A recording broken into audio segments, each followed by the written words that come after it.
Right అండి. Okay, నిన్న జూబ్లీస్ కూడా రమ్మను, మీ నాయకుడు చేతగాక రాకుంటే ఓకే, ఒక్క నిమిషం మీ నాయకుడు రాకుంటే మేమేం చేస్తామండి? ఒక్క నిమిషం అండి. లింగం యాదవ్ గారు ఒక్క నిమిషం.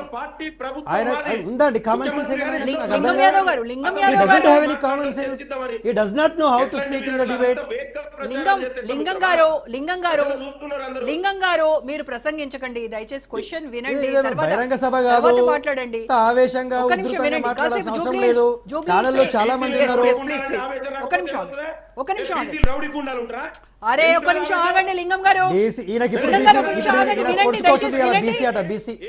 వినండి, నవీన్ యాదవ్ అనగానే బీసీ అయిపోతాడు. ఒక్క నిమిషం ఆగండి. జూబ్లీ హిల్స్ సీట్ ఎలాగూ కాంగ్రెస్ దే కదా, మీరు ఎందుకు ఫ్రస్ట్రేషన్ కొంచెం, ఎలాగూ గెలుపు ఖాయం అయిపోయింది. ఒక్క నిమిషం ఆగండి, ప్రశాంతంగా సావధానంగా వినండి.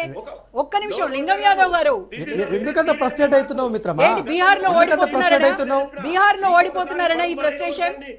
ఒక్క లింగం గారు, ఆత్మగౌరవ సమస్య అండి. లింగం యాదవ్ గారు ఆత్మగౌరవ సమస్య అంట. లింగం గారు ఒక నిమిషం వినండి. ఏంటి ఫ్రస్ట్రేషన్?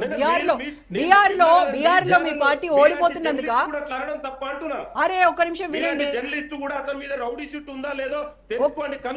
అరే నాకు మీరు పాఠాలు నేర్పకండి. ఇప్పుడు నేను చాలా నేర్చుకొని వచ్చాను, మీ దగ్గర నేర్చుకోవడానికి నేను సిద్ధంగా లేదు.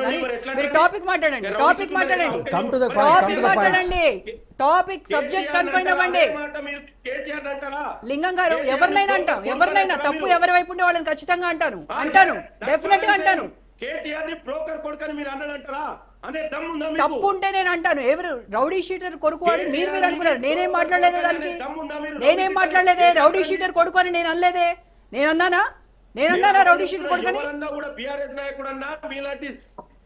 చాలా మంది జర్నలిస్ట్ కూడా వేగంగా ప్రచారం చేస్తున్నారు. రేవంత్ రెడ్డి గారి భాష గురించి మాట్లాడుతా ఉన్నాము, రేవంత్ రెడ్డి గారి విధానం గురించి మాట్లాడుతా ఉన్నాము, నవీన్ యాదవ్ గారి యొక్క ఫాదర్ యొక్క చరిత్ర గురించి మాట్లాడుతున్నాము. మన సబ్జెక్టు కన్ఫర్మ్. జూబ్లీ హిల్స్ నియోజకవర్గంలో మీరు ఏం చేసిండ్రు, ఓటర్ని ఎట్లా ప్రభావితం చేసిండ్రు, మీరు ఓట్లని ఎట్లా భయపెట్టిండ్రు అనే అంశాల మీద మాట్లాడుతా ఉన్నాము. ఎందుకంటే ఫ్రస్ట్రేట్ అవుతా ఉన్నావు నువ్వు, నాకు అర్థం కాదు. ఒక్క నిమిషం లింగం గారు. ఎవడు భయపెట్టింది మీరు? లింగం యాదవ్ గారు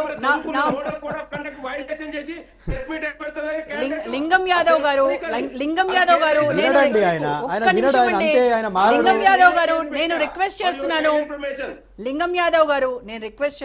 ఒక్క నిమిషం సావధానంగా నా క్వశ్చన్ వినండి, తర్వాత మీరు ఆన్సర్ చేయండి. ఓకే, మిగతా గెస్ట్లు కూడా ఉన్నారు, వాళ్ళు కూడా మాట్లాడాల్సి ఉంది. ఈ ఆర్గ్యుమెంట్స్ వల్ల ఏమీ రాదు. ఒక్క నిమిషం కాసేపు జూబ్లీ మళ్ళీ నన్ను అడగనివ్వట్లేదు.